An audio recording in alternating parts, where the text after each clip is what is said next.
Bismillahirrahmanirrahim. Assalamualaikum Sobat HS Channel yang berbahagia. Semoga sehat selalu ya. Jumpa kembali dengan HS Channel.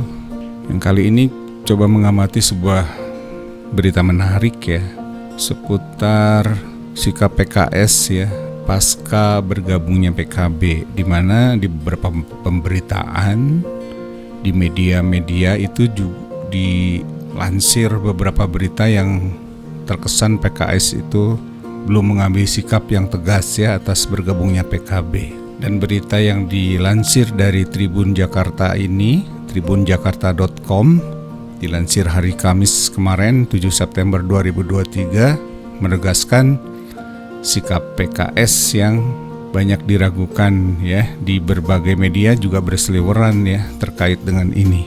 Begitu bro.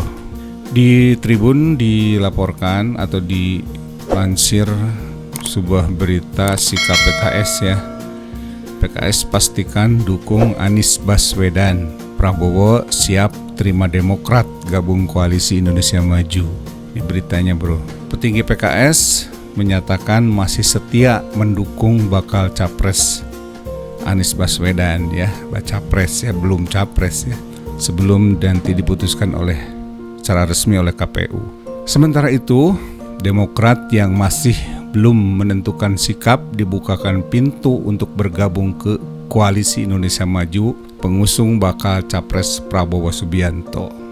Tidak hanya ke Koalisi Indonesia Maju yang sebelumnya Koalisi Kebangkitan Indonesia Raya tersebut ya, tetapi juga ke kubunya Ganjar ya. Sepertinya mereka juga siap menampung gitu ya. Memang pasca kejadian luar biasa yang terjadi di Koalisi Perubahan untuk Persatuan atau di KPP itu, Demokrat kemudian menyatakan sikap untuk pergi ya, untuk hengkang dari koalisi tersebut. Praktis setelah hengkang, banyak media memberitakan Demokrat laksana jadi gelandangan katanya. Ini bahasa media ya, maaf. Jadi memang agak membingungkan ya, karena memang yang sampai saat ini koalisi yang sudah terbentuk itu sudah atau ada 3 poros ya, poros Koalisi Perubahan dan Persatuan KPP, kemudian poros koalisi Indonesia Maju yang sekarang ya, yang sebelumnya ada Koalisi Kebangkitan Indonesia Raya, kemudian satu lagi adalah koalisi PDIP dengan P3 ya, walaupun ini juga masih diragukan karena beberapa kali para petinggi PDIP juga menyatakan pernyataan yang kurang enak gitu ya buat P3, karena P3 juga dianggap setengah hati ya untuk bergabung, sehingga dipersilahkan kalau memang mau hengkang gitu. Ya rame lah ini tuh. Begitu setidaknya pengamatan dari HS Channel ya, rakyat jelata yang mencoba mengamati hiruk-pikuk politik yang kian hari memang kejadiannya juga kian tidak terduga ya. Seperti yang terjadi kemarin itu. Praktis memang sekarang yang sudah resmi mendeklarasikan baca pres dan bakal calon wapresnya itu adalah Koalisi Perubahan ya, atau KPP. Nah, adapun untuk Demokrat agak membingungkan karena memang value perubahannya jadi kurang terlihat ya, karena memang kalau bergabung ke Koalisi Indonesia Maju udah jelas ya bahwa Koalisi Indonesia Maju yang digawangi atau dikomandani oleh Pak Prabowo ini kan sudah jelas-jelas menyatakan akan melanjutkan semua program rejim yang sekarang.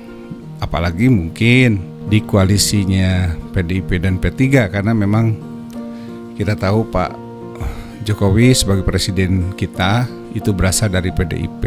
Jadi kalau misalnya Demokrat mengambil sikap ke 2 koalisi yang tersisa, nah value perubahannya patut dipertanyakan ya. Tapi memang agak bingung karena memang jelas-jelas Demokrat memasang tarif tinggi ya untuk bergabung. Sepertinya pengamatan kami rakyat gitu ya, sepertinya sudah harga mati bahwa AHY ini harus jadi calon atau bakal calon wakil presidennya. Dan Tentu hal ini tidaklah mudah karena dua koalisi yang tersisa mungkin sudah punya jagoan masing-masing. Tapi kita amati saja bro, Sob ya, kita amati apakah langkah-langkah yang akan diambil Demokrat ini betul seperti perkiraan banyak media akan merapat kedua koalisi yang tersisa, atau sangat mungkin akan ada kejutan-kejutan lain ya, misalnya dengan munculnya poros baru ya, poros keempat misalnya ya. Ya kita tidak pernah tahu apa yang terjadi besok, terutama dengan dinamika yang terjadi di koalisi Indonesia Maju sendiri ya, dengan berasumsi kalau Pak Jokowi tetap cawe-cawe di situ dan memaksakan Gibran sebagai bakal calon wapresnya Pak Prabowo. Tentu di sini Golkar ya, sebuah partai teknokratik yang sudah ada di situ, bisa saja tidak berdiam diri ya, atau paling tidak mungkin bersikap gitu ya. Dan itu memungkinkan adanya poros baru barangkali. Apakah poros baru tersebut akan diisi oleh Demokrat, Golkar misalnya ya, atau PAN, karena jelas-jelas PAN juga punya calon wakil presiden yang diajukan, yaitu Pak Erick Thohir. Nah ini memang sangat menarik ya untuk diamati. Mari kita coba lihat apa yang dilansir oleh tribunjakarta.com. Petinggi PKS menyatakan masih setia mendukung bakal capres Anies Baswedan. Nah ini kan pernyataan resmi itu dari petinggi PKS. Paling tidak menurut kabar terakhir yang kami terima itu, sikap itu sudah disampaikan ke Pak Anies ya, bahwa PKS tetap bersama Pak Anies ya. Artinya ya siapapun wapresnya begitu ya. Sementara itu Demokrat yang masih belum menentukan sikap dibukakan pintu untuk bergabung ke Koalisi Indonesia Maju pengusung bakal capres Prabowo Subianto. Seperti diketahui, setelah Nasdem dan PKB berkoalisi mengusung bakal capres cawapres Anies Baswedan dan Muhaimin Iskandar atau Caimin, Demokrat dan PKS belum benar-benar menentukan langkah politiknya. Nah ini yang tadi saya sebut ya Sob. Jadi sebelumnya memang PKS dilansir di beberapa media seperti masih setengah hati begitu ya. Tapi dengan pemberitaan ini saya pikir sebuah pastian barangkali buat Pak Anies bahwa PKS akan terus bersama beliau begitu ya. PKS masih belum bisa terima dengan sosok Caimin dan juga masuknya PKB ke Koalisi Perubahan untuk Persatuan atau KPP yang dinilai terburu-buru. Nah hal ini juga memang ada beberapa berita ya yang terkait dengan ini, diantaranya adalah sikap PA 212 juga ya, yang terkesan tidak setuju dengan bergabungnya PKB ini. Itu dari sisi saya kira sah-sah saja ya, tapi tentu saja sebagai komandan dari Koalisi Perubahan untuk Persatuan ini yaitu Pak Surya Paloh ya, tentu yang dibidik bukan hanya sebuah capres atau bakal capres, bakal cawapres yang ideal di mata koalisi, tetapi juga demi sebuah kemenangan tentu ya. Itu perhitungan yang saya pikir Pak Surya Paloh sudah menghitungnya dengan baik gitu ya, bahwa memang diperlukan sebuah sosok yang mampu memberikan sumbangan besar suara di terutama di wilayah Jawa Timur gitu ya. Dan kita tahu bahwa PKB ini kuat di Jawa Timur. Angka raihan suara di 2019 itu ranking 2 ya setelah PDIP, dan terpaut sangat tipis ya dari PDIP. Jadi masuk akal sebetulnya ya apa yang dilakukan, apa langkah yang dilakukan oleh Pak Surya Paloh ini. Cuma tentu saja Pak Surya Paloh tidak bisa memuaskan semua pihak ya. Tinggal bagaimana value perubahan ini tetap dipertahankan, karena di mata relawan yang terpenting value perubahannya, bukan siapa wakil calon wakil presidennya atau bakal calon wakil presidennya, tetapi bagaimana proposal Pak Anies tentang perubahan ini masih tetap menjadi pedoman begitu ya, menjadi modal perjuangan, sehingga para relawan akan sebagian besar mungkin akan stay ya untuk mendukung Pak Anies.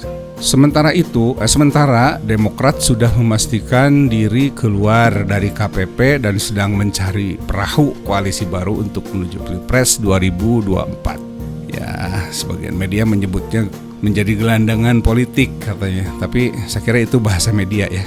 Maaf, itu saya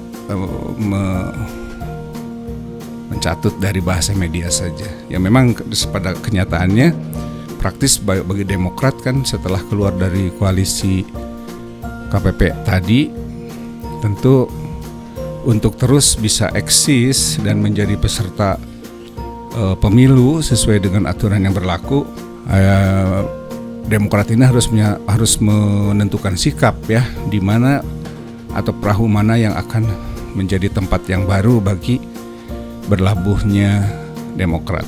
Masih dukung Anies. Pernyataan terbaru PKS soal sikap politiknya disampaikan oleh Ketua Fraksi PKS DPR RI Jazuli Juwaini ya. Hari ini maksudnya kemarin Kamis tanggal 7 September 2023. Sesuai keputusan rapat Majelis Syuro PKS sudah bulat mendukung Pak Anies Baswedan sebagai capres, kata Jazuli dikutip dari tribunnews.com. Ya, sepertinya ini sudah bisa dinilai sudah final ya, sikap PKS ini akan tetap bersama Pak Anies. Artinya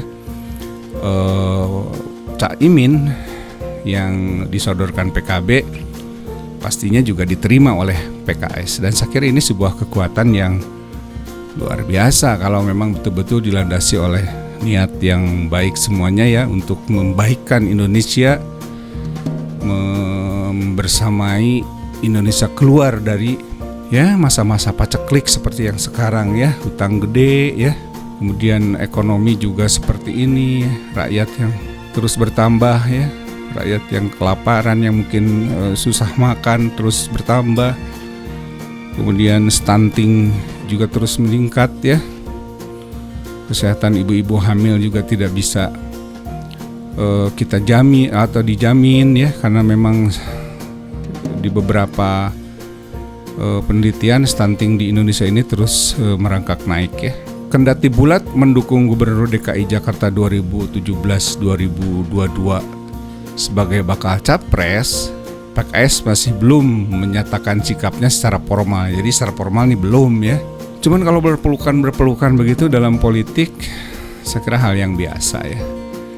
Saya mengamati beberapa pemerintahan di mana para petinggi PKS dengan Pak Anies Baswedan ini bergandengan tangan, berfoto bersama setelah pertemuan Majelis Syuro PKS ya. Itu menandakan mereka akan terus bersama. Sebab dengan masuknya Caimin sebagai pendamping Anies, PKS harus menggelar rapat Majelis Syuro, dan itu sudah ya. Di rapat itu akan ditentukan sikap PKS terhadap pasangan Anies Caimin. Ini Pak Anies ya, di tengah-tengah masa PKS diserang pada Maret tanggal 19 2023 yang lalu ya. Luar biasa ya. Untuk keputusan cawapres, Caimin insya Allah dalam waktu dekat PKS akan mengadakan musyawarah Majelis Syuro, ujarnya. Harap semua pihak menghormati mekanisme internal PKS. PKS berharap koalisi dibangun dengan solid dan kokoh, tambahnya. Jazuli mengatakan dirinya tidak masalah dengan bergabungnya Caimin. Kita lihat berita selanjutnya apa nih?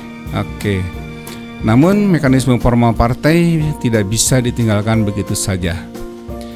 Secara pribadi saya rasa tidak ada masalah dengan pasangan capres-cawapres ini. Tetapi secara institusi kan ada mekanisme dan tata caranya, ungkapnya. Dalam kesempatan yang lain, kubu Prabowo sambut Demokrat. Di sisi lain, Demokrat mendapat tawaran untuk bergabung ke kubu Prabowo Subianto. Hal ini diungkapkan Wakil Ketua Umum Partai Gerindra Sugiono merespons pernyataan Kepala Badan Pemenangan Pemilu atau Bapilu Partai Demokrat Andi Arief yang mempertanyakan apakah Gerindra atau PDIP membuka pintu untuk bekerjasama dengan Demokrat. Ini Andi Arief ya. mencoba mencari terobosan ini. Saat ini Prabowo diusung oleh Koalisi Indonesia Maju berisi Gerindra, Golkar, dan PAN. Nah ini dia kan ada Golkar dan PAN yang masing-masing punya wapres. Padahal kalau diamati Ketua Majelis Tinggi Demokrat ini sepertinya memasang tarif AHY harus jadi cawapres ya, makanya meninggalkan koalisi perubahan.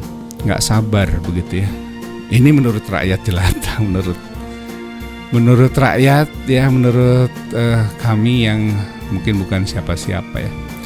Kalau misalnya tadi ditanya apakah kita menerima, jelas kita menerima Partai Demokrat kalau ingin bergabung, kata Sugiono di Kompleks Parlemen Senayan, Jakarta, Kamis 7 September 2023, dikutip dari tribunnews.com. Menurut Sugiono, Demokrat bukan partai baru di lingkungan Gerindra. Nah, begitulah. Ini beritanya sebenarnya yang nggak perlu ditanya. Ya, kurang lebih seperti itu. Jadi intinya, pasca keluarnya Demokrat dari Koalisi Perubahan untuk Persatuan, mereka bersiap-siap untuk disambut oleh dua koalisi yang tersisa, yaitu Koalisi Indonesia Maju dan koalisinya antara PDIP dan P3 atau Pak Ganjar Pranowo ya. Tapi seperti yang saya katakan tadi bukan kemarin, salah ngomong saya sorry ya. Seperti yang saya katakan di depan tadi politik ini dinamis ya. Kita juga tidak mengira tiba-tiba dalam satu hari itu perubahan yang luar biasa terjadi di Koalisi Perubahan untuk Persatuan. Ini juga sama ya. Bisa saja terjadi sebuah kejadian yang mungkin tidak kalah rame ya, dalam tanda kutip ya, tidak kalah rame, misalnya dengan tidak terimanya misalnya ya Pak Jokowi tetap memaksakan Gibran untuk jadi calon wakil presidennya Pak Prabowo dengan catatan judicial review yang dilakukan oleh siapa ya waktu itu tuh ya, PSI dan beberapa Gerindra ya, beberapa kader Gerindra untuk usia ya calon wakil presiden yang diusulkan menjadi 35 tahun dan Gibran ini sudah genap 35 tahun pada pemilu 2024 sekarang ini atau ke depan ya. Pak Jokowi memaksakan itu tentu bagi Golkar yang digadang-gadang akan menjadi ketuanya akan menjadi cawapresnya Pak Prabowo, yaitu Pak Erlangga ya. Tentu ini tidak mudah untuk bisa diterima. Demikian juga PAN yang sudah punya calon wakil presiden ya, Pak Erick Thohir juga demikian juga sama. Jadi ini memang bakal agak rame ini kalau perkiraan saya gitu ya, sebagai rakyat yang mengamati dari melalui berita-berita dan melalui fenomena yang terjadi yang sampai ke daerah juga ya sebetulnya. Tapi saya kira kita sebagai rakyat yang terpenting adalah semua calon presiden itu harus benar-benar ikhlas untuk membaikkan Indonesia ya, yang luar biasa ya. Tambah ke sini itu saya tambah bingung, hutang udah mencapai bunganya saja setahun 500 triliun tuh kumaha tah. Gimana tuh hutang sampai 500 triliun bunganya saja setahun. APBN kita bisa habis ya, bisa habis. Jadi ya mau gimana lagi ya, kalau rakyat kan cuma bisa mengamati seperti kita ini dan menyampaikan isi pikirannya sesuai dengan semangat demokrasi ya. Ini cuma isi pikiran saja ya, tidak hendak melakukan makar, jauh-jauh menghina ataupun ya mengkritik mah bebas satu di alam demokrasi mah ya. Kalau mau mengkritiknya mengkritik boleh ya. Tapi tentu saja masing-masing punya gaya dalam mengkritik ya. Kalau gaya saya mah sebagai masyarakat biasa, gaya rakyat ya begini saja mengkritiknya. Ya ingin Indonesia ini lebih baik, rakyatnya lebih sejahtera ya, lebih berkeadilan terutama. Akhir kata harapan kita mah sob ya, yang penting tuh pemimpin punya semangat untuk berpihak kepada rakyat ya, untuk berpihak kepada keadilan, kemudian menumbuhkan kembali demokrasi yang sudah mulai tergopoh-gopoh di negeri kita ini ya. Sudah mulai tua renta seperti mau ambruk demokrasi itu ya. Karena ngomong salah sedikit sekarang dipenjarakan dan seterusnya. Tapi mudah-mudahanlah masing-masing bisa menahan diri. Yang bicara juga barangkali bisa lebih menahan diri ya, walaupun punya gaya masing-masing, tetapi mungkin lebih berpikir panjang karena tujuannya kan untuk kebaikan ya. Kalau untuk kebaikan ya mungkin tegas boleh ya, tapi mungkin tidak harus bertendensi yang negatif ya, terlalu besar sehingga makna demokrasi juga akhirnya jadi delik begitu ya. Kata-kata yang diucapkan dalam mengisi ruang-ruang demokrasi begitu jangan sampai menjadi delik ya. Ya harapan kita begitu. Itu saja sob ya, hari ini sekedar membacakan berita sambil sedikit ngobrol ya. Semoga Allah Subhanahu wa taala memberikan pertolongan ke negeri kita yang sebagian pengamat mengatakan diambang kehancuran jika ya tentu saja jika ini tidak direm ya, hutangnya tidak direm, ambisi-ambisi pribadi yang untuk kepentingan pribadi tidak direm, penjahat-penjahat perampok uang rakyat juga bisa ditangkapi begitu ya, direm lah, jangan terus merampok rakyat ya melalui korupsi ya. Jadi para koruptor ini, saya kira tidak ada pemimpin yang menginginkan adanya koruptor. Kita berhusnudzon ya, tidak mungkinlah Pak Jokowi juga menginginkan itu. Tapi tentu saja ada beberapa keterbatasan yang dimiliki oleh rezim ini sehingga akhirnya korupsi menjadi-jadi di rezim ini ya. Mudah-mudahan ini segera berakhir dan saya berharap Pak Jokowi juga bisa husnul khotimah ya di periode yang kedua ini. Landingnya itu smooth ya, halus begitu ya, jangan sampai landing secara kasar begitu. Mudah-mudahan Allah Subhanahu wa taala merahmati negeri kita. Terima kasih atas perhatiannya, atas obrolan bebas singkatnya ini sob, dan terima kasih sudah subscribe. Bagi yang sudah subscribe, ada yang belum, monggo di-subscribe ya, supaya kita bisa ngobrol terus ya, ngobrol bebas dengan bahasa santai saja. Dan inilah saya begitu ya, HS Channel ya dari Bandung ya. Terima kasih sob atas perhatian dan ke partisipasinya ya dalam channel kami ini. Semoga sobat sehat selalu, diberkahi Allah, sehat yang manfaat, sehat yang penuh berkah, dimudahkan rezekinya oleh Allah. Amin ya Allah ya rabbal alamin. Aku qouli hadza wa astaghfirullah li wa lakum. Wassalamualaikum warahmatullahi wabarakatuh.